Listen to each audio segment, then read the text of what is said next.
അപ്പോൾ നിങ്ങൾക്ക് ചോദിക്കാം പവർ കുറയത്തില്ലേ ബ്രോ എന്നുള്ള കാര്യം. പവർ കുറഞ്ഞിട്ടുണ്ട് തീർച്ചയായിട്ടും. 40 bhp എന്നുള്ളത് 37 bhp ആയി.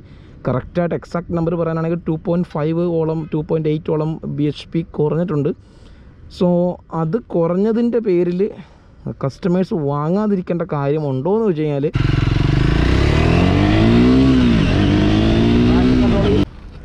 അപ്പോൾ yes, the 350cc scrambler X നമ്മുടെ കയ്യിൽ കിട്ടിയിരിക്കുകയാണ്.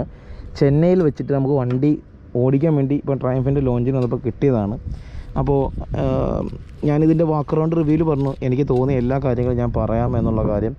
സോ ബേസിക്കലി ഇത് ഇപ്പോൾ നിലവിൽ ഇനിയിപ്പോൾ ഒരു 399cc ആ ഒരു 400cc അല്ല. നമ്മുടെ പുതിയ ഇന്ത്യയുടെ GST നയങ്ങൾ കോമ്പൻസേറ്റ് ചെയ്യാനായിട്ട് 350cc ആ ഒരു ശ്രേണിയിലേക്ക് കൺവെർഷൻ ആയ ഒരു മോഡലാണ്. സ്റ്റിൽ പേര് 400X എന്ന് തന്നെയാണ്. അതിപ്പം നമുക്ക് എല്ലാ വണ്ടിയിലും നമുക്ക് പേര് പോലെ CC വരണമെന്നില്ലല്ലോ. ഇപ്പം CB 200X 180cc ആണ്. ചില വണ്ടികൾ CC കൂടുതലാണ്, 220 223 ഒക്കെ വരും. അങ്ങനെ ഇപ്പോൾ 390 373cc ഒക്കെ വരത്തില്ലേ, അതുപോലെ ഇതും ഇനി 400 എന്നുള്ളത് 349cc അറിയപ്പെടും. ബേസിക്കലി ഇതിനകത്ത് എന്താണ് ചെയ്യുന്നതെന്ന് പറഞ്ഞാൽ ഒരു ചേഞ്ചും ഇല്ല. എക്സ്പെക്റ്റ് ആ ഒരു എൻജിൻ്റെ ആ ഒരു ക്യാരക്ടറിലല്ല എൻജിൻ്റെ ആ ഒരു കോൺഫിഗറേഷനിൽ. അതായത് ക്യാരക്ടർ മാറാതെ കോൺഫിഗറേഷൻ മാറ്റുക എന്നൊക്കെ പറഞ്ഞാൽ ഇച്ചിരി പാടുള്ള പണിയാണ്. അതിനകത്ത് അവർ ഒരുപാട് ഹാർഡ് വർക്ക് ചെയ്തിട്ടുണ്ട്. അതൊക്കെ ഞാൻ ചോദിച്ച് മനസ്സിലാക്കിയിട്ടുണ്ട്. നിങ്ങൾക്ക് മനസ്സിലാവുന്ന രീതിയിൽ ഞാൻ പറഞ്ഞു തരാം. എനിക്ക് മനസ്സിലായ രീതിയിൽ ഞാൻ നിങ്ങൾക്കത് പറഞ്ഞു തരാം. അതായത് ആ എക്സോസ്റ്റ് നോട്ടിലോ അല്ലെങ്കിൽ സീറ്റിങ്ങിലോ ആ ഒരു ചെയിൻ റൂട്ടിങ്ങിലോ അല്ലെങ്കിൽ വണ്ടിയുടെ ഫൈനൽ ഗിയർ റേഷ്യോസിലോ ഡ്രൈവിലോ ഒന്നും തന്നെ ഒരു വ്യത്യാസമില്ല. സസ്പെൻഷന്, ടയർ, വണ്ടിയുടെ ആ ഒരു മൊത്തത്തിലുള്ള ഒരു നേച്ചറും കാര്യങ്ങളൊക്കെ പഴയതുപോലെ തന്നെ സെയിമാണ്. ബേസിക്കലി ഇതിൻ്റെ സിലിണ്ടറിലുള്ള ആ ഒരു സ്ട്രോക്ക് കുറച്ചിട്ടുണ്ട്. ഇപ്പോൾ കുറച്ചും കൂടെ ഹൈ റവ് ഹാപ്പി ആയിട്ടുള്ളൊരു എൻജിനാണ്. നേരത്തെ ഒരു 63 എന്തോ ആയിരുന്നു, ഇപ്പം 56 എന്തോ ആണ് സ്ട്രോക്കിൻ്റെ ലെങ്ത്. ഇപ്പം കുറച്ചും കൂടെ കുറഞ്ഞിട്ടുണ്ട്. നേരത്തെ ഈ ഒരു ലെവലുണ്ടായിരുന്നു, ഇപ്പോൾ ഇത്രയും ലെവലിലായി. അതുകൊണ്ട് തന്നെ GSTയുടെ ആ ഒരു പ്രൈസ് ഹൈക്ക് തടയാനായിട്ട് സാധിക്കും. കുറച്ച് പൈസ നമുക്ക് സേവ് ചെയ്യാനായിട്ട് സാധിക്കും. അപ്പോൾ നിങ്ങൾക്ക് ചോദിക്കാം പവർ കുറയത്തില്ലേ ബ്രോ എന്നുള്ള കാര്യം. പവർ കുറഞ്ഞിട്ടുണ്ട് തീർച്ചയായിട്ടും. 40 bhp എന്നുള്ളത് 37 bhp ആയി. കറക്റ്റായിട്ട് എക്സാക്ട് നമ്പർ പറയാനാണെങ്കിൽ 2.5 ഓളം 2.8 ഓളം bhp കുറഞ്ഞിട്ടുണ്ട്. സോ അത് കുറഞ്ഞതിൻ്റെ പേരിൽ കസ്റ്റമേഴ്സ് വാങ്ങാതിരിക്കേണ്ട കാര്യമുണ്ടോ എന്ന് വെച്ച് കഴിഞ്ഞാൽ ഇല്ലെന്നേ എനിക്ക് പറയാനായിട്ടുള്ളൂ. അത് ഓടിക്കുന്ന സമയത്ത് ഞാൻ പറയാം. എൻജിൻ്റെ ടോട്ടൽ കാലിബ്രേഷനിൽ, ഫ്യൂവലിങ്ങിൽ, ആ ഒരു ഈസി മാപ്പിങ്ങിൽ, വാൽവ് ലിഫ്റ്റിങ്ങിൽ എല്ലാം തന്നെ, ഈവൻ ആ ഒരു ക്രാങ്ക് ഷാഫ്റ്റിൽ ഉൾപ്പെടെ ആ ഒരു കണക്റ്റിംഗ് റോഡിലൊക്കെ ഒരുപാട് വ്യത്യാസങ്ങൾ വരുത്തി നല്ല രീതിയിൽ ഫൈൻ ട്യൂൺ ചെയ്തെടുത്തിട്ടുണ്ട് ഈ ഒരു engine. So engine is an amazing. ഇപ്പോഴും സ്റ്റിൽ നല്ലൊരു പവർഫുള്ളായിട്ടുള്ളൊരു പവർ ഫിഗേഴ്സ് തന്നെ നമുക്ക് കിട്ടും. At that 350cc point of വ്യൂവിൽ നിന്ന് നോക്കുന്ന സമയത്ത് സ്റ്റിൽ ഇത് പവർഫുള്ള് തന്നെയാണ്. ഏകദേശം 40 cc കുറഞ്ഞിട്ടും 2.8 ഓളം bhp മാത്രമാണ് കുറഞ്ഞത്. That's A good thing. So നമുക്ക് ഈ ഒരു വണ്ടി ഓടിക്കാം. സെയിം ഈ ഒരു വണ്ടി തന്നെ, വണ്ടിയുടെ അതേ ഒരു എഫക്റ്റ് തന്നെയാണ് നമ്മുടെ ത്രസ്റ്റണിലും അതുപോലെ തന്നെ സ്പീഡ് 400-ലൊക്കെ തന്നെ കിട്ടിയിരിക്കുന്നത്. സീറ്റും കാര്യങ്ങളൊക്കെ അത്യാവശ്യം കുഷ്യൻഡായിട്ടുള്ള നല്ല റിബഡ് ആയിട്ടുള്ള സീറ്റും കാര്യങ്ങളൊക്കെയാണ്. ക്വാളിറ്റി വൈസ് ഒരു കോംപ്രമൈസും ഇല്ല. ട്രയംഫാണ്. ഇനി അവർക്ക് സെയിൽസ് പിടിക്കണമെന്നുണ്ടെങ്കിൽ പോലും ട്രയംഫ് അവരുടെ ക്വാളിറ്റി വിട്ടുള്ള, ലെഗസി വിട്ടുള്ള ഒരു കളിയുമില്ല. പലരും ചോദിക്കുന്നുണ്ട്. ഞാനിപ്പോൾ അവരുടെ R&D ടീമായിട്ട് നല്ല രീതിയിൽ സംസാരിച്ച സമയത്ത് മനസ്സിലായത് ഇതിൻ്റെ മാനുഫാക്ചറിങ്ങിന് മാത്രമുള്ള അവകാശമാണ് ബജാജിനുള്ളത്. അല്ലെങ്കിൽ സെയിൽസ് സർവീസ് ചെയ്യാനായിട്ടുള്ള വണ്ടിയുടെ ക്വാളിറ്റി, വണ്ടിയുടെ മേക്കിങ്, വണ്ടിയുടെ എല്ലാം എവറിത്തിങ് ട്രയംഫിൻ്റെ സ്റ്റാൻഡേർഡ് അനുസരിച്ച് തന്നെയാണ് ഈ ഒരു വണ്ടി ഇറക്കിയിരിക്കുന്നത്. അത് വണ്ടി ഓടിക്കുന്ന സമയത്ത് നമുക്ക് മനസ്സിലാവുന്നുണ്ട് തീർച്ചയായിട്ടും. ഇതൊരു ബേസിക്കലി സ്ക്രാംബ്ലറാണ്. അതൊന്നും എടുത്തു പറയേണ്ട യാതൊരു ആവശ്യവുമില്ല. ഈ ഒരു വണ്ടിയുടെ ആ ഒരു പർപ്പസ് എന്ന് പറയുന്നത് നമുക്ക് ഓൺ റോഡിലും ഓഫ് റോഡിലും ഒരുപോലെ യൂസ് ചെയ്യാൻ പറ്റും. But not professional. നമുക്ക് ഇവിടുന്ന് വാഗമണ്ണ് ഉറുമ്പിക്കര പോയി ഓഫ് റോഡ് ചെയ്യണമെന്നുണ്ടെങ്കിൽ ആ കർവൊക്കെ നമുക്ക് എൻജോയ് ചെയ്ത് കോർണറിങ് ഒക്കെ ചെയ്ത് നല്ലൊരു ഫീലിങ്ങിൽ വണ്ടി ട്രാക്കിൽ കൊണ്ടുപോയി അത്യാവശ്യമൊക്കെ നമുക്ക് ഓഫ് റോഡ് ചെയ്യാം എന്നുള്ളൊരു കഴിവ് ഈ ഒരു വണ്ടിക്കുണ്ട്. അതാണ് ഈ സ്ക്രാംബ്ലറിൻ്റെ ഒരു ഗുണമെന്ന് പറയുന്നത്. ദ റിയൽ പ്രോപ്പർ സ്ക്രാംബ്ലർ ഈ ഞാൻ അഫോർഡബിൾ റേഞ്ചിൽ ആദ്യമായിട്ട് ഇന്ത്യയിലേക്ക് വന്നൊരു വണ്ടി ഉണ്ടെങ്കിൽ അത് ഈ ഒരു വണ്ടിയാണ്. ബാക്കിയെല്ലാം എന്തോ ഡമ്മി പോലുള്ള രീതിയായിരുന്നു. സോ നമുക്ക് എന്തായാലും വണ്ടി ഓടിക്കാം. ഈ വണ്ടിയെ പറ്റിയുള്ള കൂടുതൽ ഡീറ്റെയിലിംഗ് കാര്യങ്ങളൊക്കെ പറയണ്ട. മൊത്തത്തിൽ ഈ ഒരു വണ്ടിയുടെ എൻജിൻ കാലിബ്രേഷനിലുള്ള വ്യത്യാസങ്ങളായിരിക്കും നമ്മൾ പറയുന്നത്. എന്താണ് വണ്ടി എടുക്കണോ വേണ്ടായോ എന്നുള്ള കാര്യങ്ങളൊക്കെ. ഞാൻ കുറേ നേരം കൊണ്ട് ഈ വണ്ടി ഓടിക്കുകയാണ്. നമുക്ക് ജസ്റ്റ് ഒന്ന് വണ്ടി ഒന്ന് കൈ കൊടുത്ത് നോക്കാം. ഓ യെസ്, കണ്ടില്ലേ വണ്ടി അത്യാവശ്യം കയറുന്നുണ്ട്.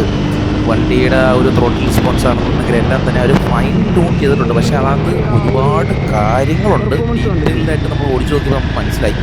ഞാനിപ്പോൾ ജസ്റ്റ് ഒന്ന് വീഡിയോയ്ക്ക് വേണ്ടി ഫസ്റ്റിൽ ഓടിച്ച് നിങ്ങളുടെ അടുത്ത് കാണിച്ചതേ ഉള്ളൂ. ഞാനിതിപ്പോൾ ഏകദേശം ഒരു 10-60 കിലോമീറ്ററോളം ഈ ചെന്നൈ സിറ്റിയിലാണ് ഞാൻ കൂടുതലായിട്ട് ഓടിക്കാൻ ശ്രമിച്ചത്. അല്ലാതെ നമ്മൾ വലിപ്പിച്ചെടുത്ത് ഓടിച്ച് നോക്കി. അപ്പോൾ ഞാൻ ഇപ്പം നിലവിൽ വണ്ടി ആ ഒരു ഫസ്റ്റ് ഇനീഷ്യൽ റെസ്പോൺസിൽ എനിക്കും മനസ്സിലായ ഒരു കാര്യം ഞാൻ വളരെ ജെന്യുവനായിട്ട് പറഞ്ഞുതരാം.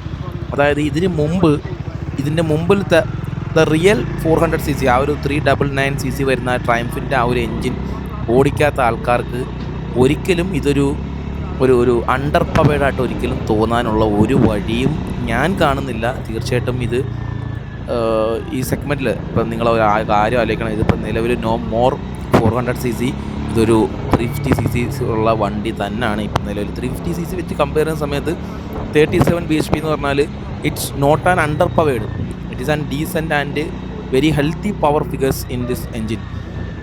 നല്ല രീതിയിൽ വണ്ടി കയറുന്നുണ്ട്. പക്ഷേ ഇതിൻ്റെ അത് ആ ഒരു വ്യത്യാസം എവിടെയാണ് അറിയാൻ സാധിക്കുന്നതെന്ന് വെച്ച് കഴിഞ്ഞാൽ ആ ഒരു മിഡ് റേഞ്ച് RPMലാണ്. മിഡ് റേഞ്ചിന് RPM എന്ന് പറയുമ്പം മിഡ് റേഞ്ച് RPM കുറച്ചും കൂടെ മിഡ് റേഞ്ച് RPM കഴിഞ്ഞ് ഒരു 500 ഒരു 1000 RPM അങ്ങോട്ട് ആകുമ്പോഴത്തേക്കും നമുക്ക് ആ ഒരു പവർ വണ്ടി ആ ഒരു ഫുള്ള് കുറയുന്നത് പോലുള്ളൊരു ചെറിയൊരു ഫീല് നമുക്ക് ഫീൽ ചെയ്യും.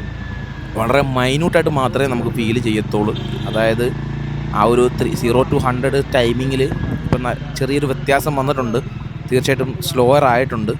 പക്ഷേ ഞാൻ പറഞ്ഞില്ലേ, ആദ്യം ആയിട്ട് ഈ ഒരു വണ്ടി ഓടിക്കുന്ന ആൾക്കാർക്ക് ഒരു പവർ ലാഗ് ഉള്ളതുപോലൊന്നും ഒരിക്കലും തോന്നത്തില്ല. കാര്യം ഫൈൻ ട്യൂൺ എങ്ങനെ ചെയ്തെന്ന് ഇതിൻ്റെ എൻജിനീയർമാർക്ക് ഞാൻ ചോദിച്ചു നോക്കിയ സമയത്ത് അവർ പറഞ്ഞൊരു കാര്യം എന്ന് പറഞ്ഞാൽ അവർ വളരെ എന്താ പറയുക പ്രിസൈസായിട്ട് ഈ ഒരു വണ്ടിയെ ഫൈൻ ട്യൂൺ ചെയ്തെടുത്തിരിക്കുകയാണ്. അതായത് ആ ഒരു ഫ്യൂലിംഗ് കുറച്ച് റിച്ചറാക്കിയിട്ടുണ്ടെന്ന് അറിഞ്ഞു.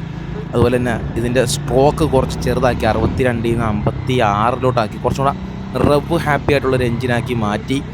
ഫ്യൂലിംഗ് കുറച്ച് കൂട്ടി റിച്ചറാക്കിയതുകൊണ്ട് തന്നെ നല്ല സ്മൂത്തായി എൻജിൻ. പഴയ ആ ഒരു 400cc എൻജിനെക്കാട്ടിലും ബെറ്റർ ആയിട്ടുള്ള രീതിയിലുള്ള റിഫൈൻമെൻറ്റ്, വൈബ്രേഷൻ റെഡ്യൂസിങ് ഒക്കെയാണ് ഈ ഒരു വണ്ടിയിൽ നമുക്ക് ഫീൽ ചെയ്യുന്നത്. അതുകൊണ്ട് തന്നെ ആ ഒരു ലോവർ RPMൽ ഈ ഒരു വണ്ടിയുടെ ട്രയംഫിൻ്റെ ആ ഒരു പഴയ ക്യാരക്ടർ വിടാതെ തന്നെ പരമാവധി അവർ ആ ഒരു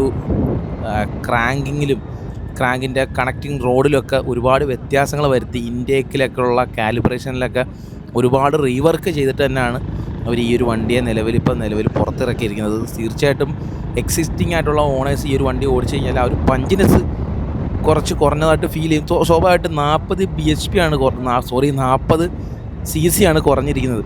അതുകൊണ്ട് തന്നെ അതിൻ്റേതായിട്ടുള്ള ഒരു കുറവ് എക്സിസ്റ്റിംഗ് ഓണേഴ്സിന് ഈ ഒരു വണ്ടിക്ക് അത് ഫീൽ ചെയ്യും. പക്ഷേ പുതിയൊരു ഓണേഴ്സ് വരുന്ന സമയത്ത് ഇത് കുറച്ചും കൂടെ ബെറ്ററായിട്ട് ഫീൽ ചെയ്യാനേ ചാൻസ് ഉള്ളൂ. കാര്യം നല്ല റിഫൈനായി വണ്ടി, നല്ല എന്താ പറയുക ഫ്യൂൽ എഫിഷ്യൻ്റായി വണ്ടി. പഴയ വണ്ടിയേക്കാളൊരു 10% കൂടുതൽ ഈ വണ്ടിക്കകത്ത് ഫ്യൂൽ എഫിഷ്യൻ്റ് ആയിരിക്കുമെന്നാണ് ട്രയംഫ് അവകാശപ്പെടുന്നത്. അത് തന്നെയാണ് എനിക്കും ഫീൽ ചെയ്തത്. കാര്യം ഇപ്പം മീറ്ററിൽ ഞാൻ ഒരുപാട് റഷായിട്ട് വലിയ എക്കണോമിയിലൊന്നും റെഡ് ലൈൻ ചെയ്ത് ഓടിച്ചിട്ട് തന്നെ എനിക്ക് ഈ ഒരു വണ്ടിക്കകത്ത് 27 സിറ്റിയിൽ ഈ ഒരു വണ്ടിക്കകത്ത് മൈലേജ് നമുക്ക് കാണിച്ചിട്ടുണ്ട്. ഒരു സ്വാഭാവികമായിട്ടൊരു 32 പ്രതീക്ഷിക്കാം. ഈ ഒരു പവർ ഫിഗേഴ്സുള്ള വണ്ടിക്ക് 32 ഹൈവേയിലൊക്കെ കിട്ടുക എന്നൊക്കെ പറഞ്ഞാൽ ഒരു വലിയൊരു കാര്യം തന്നെയാണ് എന്ന് തന്നെയാണ് പറയാനുള്ളത്. പിന്നെ വണ്ടിയുടെ ഹാൻഡ്ലിംഗ് ആണ്, ഒരു രക്ഷയില്ലാത്ത ഹാൻഡ്ലിങ്. തീർച്ചയായിട്ടും ഈ ഒരു വണ്ടി ഓടിച്ച ആൾക്കാർക്ക് അറിയാം ഈ ഒരു വണ്ടിയുടെ ഹാൻഡ്ലിങ് എന്താകും എന്നുള്ള കാര്യമൊക്കെ. അതായത് വളരെ തുടക്കക്കാരനും അതുപോലെ തന്നെ ഒരു പ്രോ റൈഡറിനും ഒരുപോലെ ഈസി ആയിട്ട് കൺട്രോൾ ചെയ്യാൻ പറ്റുന്ന രീതിയിലുള്ള ഒരു ഹാൻഡ്ലിങ്ങും ഷാസിയൊക്കെ ആയിട്ട് തന്നെയാണ് എനിക്ക് ഒരു വണ്ടിയിൽ ഫീൽ ചെയ്യുന്നത്. ഈ ഒരു സ്ക്രാംബ്ലറിൻ്റെ ഒരു നേച്ചർ എന്താണെന്ന് വെച്ച് കഴിഞ്ഞാൽ നമ്മളിപ്പം ഇതുപോലുള്ള ഒരു ടേണിങ്ങിൽ ഒരു കോർണറിലൊക്കെ നമുക്ക് കോർണർ ചെയ്തുകൊണ്ട് നേരെ പോയി ഇതുപോലുള്ള ജമ്പ് പോലുള്ള ഓഫ് റോഡിങ്ങിലൊക്കെ നമുക്ക് സിമ്പിളായിട്ട് കൊണ്ടിടാൻ പറ്റും. 390 വരുന്ന സെയിം ആ ഒരു ട്രാവൽ തന്നെയാണ്. സസ്പെൻഷൻ അല്ല, 390 കുറച്ചും കൂടെ സസ്പെൻഷൻ സ്റ്റിഫാണ്. ഇതിനകത്ത് വരുന്നത് കുറച്ചുകൂടെ സോഫ്റ്റ്വെയർ സസ്പെൻഷനാണ് കമ്പയർ ടു 390. 150 mm സസ്പെൻഷൻ ട്രാവലാണ് ഫ്രണ്ടിൽ വരുന്നത്. അതുകൊണ്ട് തന്നെ ഒരു മോഡറേറ്റ് ഓഫ് റോഡിങ്ങും കാര്യങ്ങളൊക്കെ, ഒരു മൈൽഡ് ഓഫ് റോഡിങ്ങും കാര്യങ്ങളൊക്കെ നമുക്ക് ഓടിച്ചുകൊണ്ട് പോകുന്ന വഴിയൊക്കെ കോർണറിങ്ങൊക്കെ ബെറ്ററായിട്ടുള്ള രീതിയിൽ തന്നെ ചെയ്തു. എന്തോ ഈ വണ്ടി കാണിച്ചത് അപ്പോൾ അങ്ങനെയുള്ള രീതിയിൽ നമുക്ക് ഈ ഒരു വണ്ടിയൊക്കെ കൊണ്ട് നടക്കാനായിട്ട് സാധിക്കുമെന്നുള്ളതാണ് പ്രത്യേകത എന്ന് പറയുന്നത്. ഞാൻ സത്യം പറഞ്ഞാൽ സ്ക്രാമ്പിളേഴ്സിൻ്റെ ഒരു വലിയൊരു ഫാനാണ്. കാര്യം വേറൊന്നും കൊണ്ടല്ല, സ്ക്രാമ്പിളേഴ്സ് നമുക്ക് ഒറ്റ വണ്ടി മതി നമ്മുടെ ഗ്യാരേജിൽ, സ്ക്രാമ്പിളർ എന്ന് പറഞ്ഞ ഒരു ഓപ്ഷൻ. കാര്യം വേറൊന്നുമല്ല, നമുക്ക് ഇപ്പോൾ ഒരു ട്രാക്ക് രീതിയിൽ ഓടിക്കാം, എന്നാൽ ഒരു ചെറിയൊരു ഓഫ് റോഡ്, നമ്മളെപ്പോഴും ഓഫ് റോഡ് മാത്രം പോകുന്ന വ്യക്തികളൊന്നും അല്ലല്ലോ. നിങ്ങളൊരു കാര്യം മനസ്സിലാക്കേണ്ടത്, ഓഫ് റോഡിങ്ങിന് വേണ്ടി മാത്രമാണ് നമ്മൾ ഈ ഒരു വണ്ടിയെ നമ്മൾ കണക്കാക്കാനും പറ്റത്തില്ല. എന്നാൽ നമ്മൾ ഡെയിലി ഓഫ് റോഡ് ചെയ്യുന്നത്, ഞാനിപ്പോൾ എക്സ്പൾസ് ഉപയോഗിച്ചൊരു വ്യക്തിയാണ്. ഞാൻ എത്ര തവണ ഓഫ് റോഡ് പോയെന്ന് വെച്ച് കഴിഞ്ഞാൽ ഏറിപ്പോയ 1-2 വട്ടം പോയി കാണും ഓഫ് റോഡ്. അപ്പം പ്രൊഫഷണൽ അല്ലാത്ത ആൾക്കാർക്കൊക്കെ ഒരു 400 cc ഓഫ് റോഡിങ് കേപ്പബിലിറ്റി ഉള്ള, എന്നാൽ ടൂറിങ്ങും ചെയ്യാനും പറ്റണം ഉള്ള രീതിയിലൊക്കെ ഉള്ള വണ്ടി നോക്കുന്നവരാണെങ്കിൽ this is I think better value for money. ഇപ്പോഴത്തെ എക്സ്ഷോറൂം പ്രൈസുമായിട്ട് 11,000 രൂപ ഡിഫറൻസൊക്കെ വന്നിട്ടുണ്ട്. അതുകൊണ്ട് തന്നെ ഇപ്പം നിലവിൽ ഇതൊരു വാല്യൂ തരുന്നുണ്ട്. ഇപ്പം എനിക്ക് ഈ വണ്ടിയിൽ ഇഷ്ടപ്പെടാത്ത കുറച്ച് കാര്യങ്ങളുണ്ട്. അതായത് ആ ഒരു സ്പീഡോമീറ്റർ RPM മീറ്റർ രീതിയിലാക്കി, അതുപോലെ തന്നെ RPM മീറ്ററിൻ്റെത് സ്പീഡ് ആ ഒരു ഡിജിറ്റൽ മീറ്ററിൽ സ്പീഡോ ആക്കി കഴിഞ്ഞായിരുന്നെങ്കിൽ കുറച്ചും കൂടെ എസ്തെറ്റിക് പരമായി ഒരു ലുക്ക് വന്നേനെ. പക്ഷേ എനിക്ക് തോന്നുന്നത് ട്രയംഫിൻ്റെ ആ ഒരു യൂറോപ്യൻ അല്ലെങ്കിൽ ബ്രിട്ടീഷ് ലെഗസി ഇങ്ങനെയാണ് എന്നുള്ള കാര്യമാണ്. തീർച്ചയായിട്ടും ബജാജ് നിർമ്മിക്കുന്നത് കൊണ്ട് ഇതിൻ്റെ ക്വാളിറ്റിയിലുള്ള വ്യത്യാസങ്ങളൊക്കെ ഉണ്ടോയെന്ന് വെച്ച് കഴിഞ്ഞാലൊന്നും ഇല്ല. ഇത് OG ട്രയംഫ് തന്നെയാണ്, അത് യാതൊരു തർക്കവും വേണ്ട. ഇത് പറയാൻ കാര്യം വേറൊന്നുമല്ല, ഞാനിതിൻ്റെ എഞ്ചിനീയർമാർക്കെല്ലാം ചോദിച്ചു. കാര്യം ഇത് 399 cc ആണെങ്കിൽ കൂടി ഇത് 390യുടെ സെയിം ഏകദേശം CCയും കാര്യങ്ങളൊക്കെ വരുന്നതുകൊണ്ട് എനിക്ക് ഡൗട്ട്. ബജാജും ട്രയംഫും KTM ഒക്കെ ഇപ്പോൾ ഒരു വലിയ മ്യൂച്വലായിട്ട് തന്നെ പോകുമല്ലോ. അപ്പോൾ ഞാൻ വിചാരിച്ചത് ഇത് രണ്ടുമെല്ലാം ഒരു സെയിം എഞ്ചിനിൽ ഡിഫറൻറ്റ് ടൂണിങ് ആയിരിക്കും. പക്ഷേ ഇത് പക്ക ട്രയംഫാണ്. ആ ഒരു മെറ്റീരിയൽസിലൊക്കെ സിമിലാരിറ്റി വരും, എൻജിൻ കമ്പോണൻസിലൊക്കെ ചെറിയ രീതിയിൽ. പക്ഷേ ഇത് ട്രയംഫിൻ്റെ സ്റ്റാൻഡേർഡ് 100% പുലർത്തിക്കൊണ്ട് നല്ല ക്വാളിറ്റിയിൽ ഇറക്കിയിരിക്കുന്ന വണ്ടി തന്നെയാണ്. അത് ഓടിക്കുന്ന സമയത്ത് നമുക്ക് മനസ്സിലാവും ഒരു ഹാൻഡ്ലിങ് കാര്യങ്ങളൊക്കെ. സർവീസ് കോസ്റ്റും കാര്യങ്ങളൊക്കെ നോക്കാനാണെങ്കിൽ കമ്പാരിറ്റീവ്ലി ട്രയംഫിൻ്റെ ഒരു OG സർവീസ് കോസ്റ്റ് സർവീസ് കോസ്റ്റൊന്നും വലിയ രീതിയിൽ വരുന്നില്ല. കാര്യം സർവീസ് നെറ്റ്വർക്ക് പ്രൊവൈഡ് ചെയ്യുന്നത് ബജാജാണ്. അതുകൊണ്ട് വലിയൊരു വ്യത്യാസം വരാൻ വഴിയില്ല ഈ ഒരു സർവീസ് കോസ്റ്റിൽ. എന്നാലും കമ്പാരിറ്റീവ്ലി ഡൊമിനറിനേക്കാളൊക്കെ ഒരു ഹയർ സൈഡിലായിരിക്കും സർവീസ് കോസ്റ്റ്, പാർട്സിൻ്റെ കോസ്റ്റും കാര്യങ്ങളൊക്കെ. തീർച്ചയായിട്ടും എല്ലാവരുടെയും ഒരു പ്രതീക്ഷയെന്ന് പറയുന്നത് ഇതിൻ്റെ പവർ മൊത്തത്തിൽ കുറഞ്ഞോ ഇല്ലെന്നുള്ള കാര്യമാണ്. ഞാൻ ഒരു വട്ടോടെ ഞാൻ പറഞ്ഞു ഈ വീഡിയോ അവസാനിപ്പിക്കുകയാണ്.